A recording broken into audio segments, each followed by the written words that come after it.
was a race of people in Ireland called the Tuat De Danann. They knew about magic and casting spells. One of them, Lir, was a king. He lived happily with his wife and 4 children. One dreadful day, his wife became ill and died. Lir and the children were heartbroken. "Don't worry, father," his daughter Fionnuala said sometime later. "I will look after my little brothers." "You are too young," said Lir gently. "Children need a mother. Someday I will marry again." One day in summer, Lir had a visitor. It was Aoife, his wife's sister. She hugged the children and smiled at Lir. Her eyes were dark as elderberries, her skin creamy as milk. "It's such a sunny day," she said. "Let's eat outside. You must not be sad anymore." The children were delighted, and Lir fell in love with her at once. Aoife would make a perfect wife and mother. Aoife too was pleased. "My plan is working," she thought. "Soon I will be queen. Lir is rich and will give me anything I ask for. But those children are a nuisance. When we are married, I will get rid of them." A sudden wind howled around the fort, and clouds buried the sun. Soon there was a royal wedding. It lasted for days. Then Lir and his bride travelled the kingdom. "How beautiful his wife is," people said. But one old man shook his head. "Haven't you noticed?" he asked. "Wherever she walks, the wind howls, and clouds bury the sun. This woman will bring trouble." But they only laughed at him. "Don't be silly, it's just the weather," they said. At last, Lir and his new wife returned home. Aoife went inside to try on her jewels and robes. Lir walked contentedly outside his fort. His 4 children were playing on the lawn. "How good they are," he thought to himself, "and how quickly they are growing. I must spend more time with them." So every day after that he played with the children and spent a little less time with his wife. Aoife noticed. She began to get restless. She did not enjoy swimming or fishing with the children. She felt bored and left out. Lir was rich. He could do anything, go anywhere he wanted. Why did she have to stay at home while he rambled off on stupid adventures with those children? Lir loved them. That was why. Maybe more than he loved Aoife. As time went on, Aoife grew more and more jealous. "Only for the children," she thought. "I would have Lir all to myself. I must get rid of them."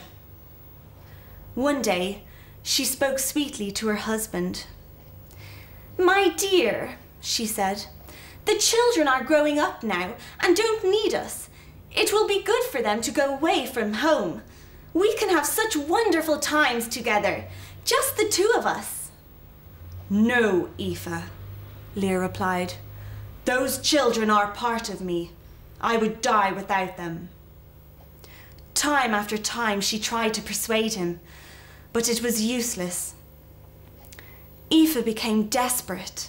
A terrible idea took hold in her head.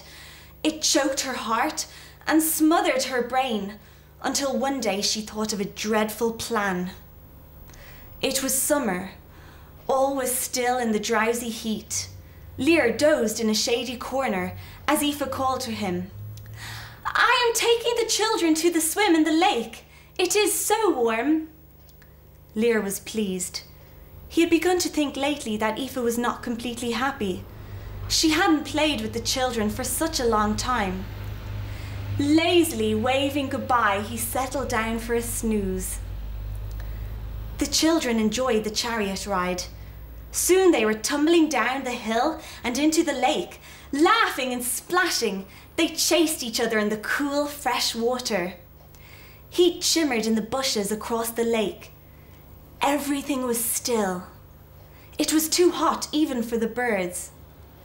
Suddenly, Aoife, lifting up her arms, began to chant strange words. The sun darkened. Chill wind whipped over the waves. Fionnuala watched uneasily. She turned to her brothers, but they were staring at her in horror. "Fionnuala, your hair! What's happening to your hair?" Fionnuala looked down.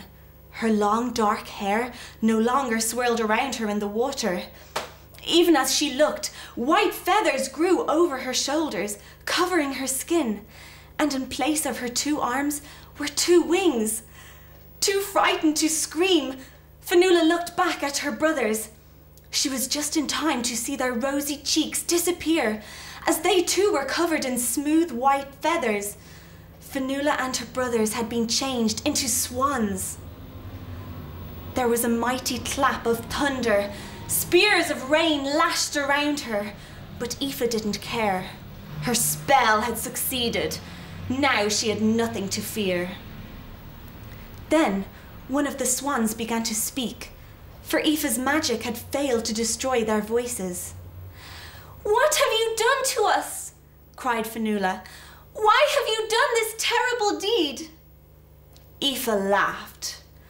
"Lir is mine now, all mine," she screeched. "And you will remain as swans for 900 years. You will spend the first 300 years on this lake, 300 years in the Sea of Moyle, and the last 300 on Inish Glora in the west. You will never be human again until you hear the sound of a holy man's bell. Now get away from here. I will never have to look at you again." And though the swans called to her and begged her to have pity on them, she would not listen. She climbed up the hill by Loch Derravara and hurried away. The sun shone again. The water lapped gently on the shore, but Fionnuala and her brothers could only huddle together. They tried to comfort each other.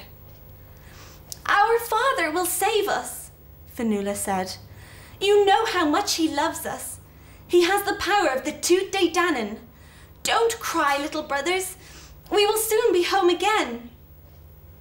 When she reached the fort, Aoife tiptoed over to the sleeping Lir and gently kissed him. "Wake up, Lir, dear," she said. "I have sad news. Your 4 children drowned in the lake, but don't fret. I will take care of you. Now we are alone at last." "Drowned? How? What? What happened? My children! My children!" And flinging Aoife aside, Lir went running like a madman towards the lake, yelling their names, gasping and sobbing. But when he reached it, there was nothing to be seen except the softly lapping water and 4 swans.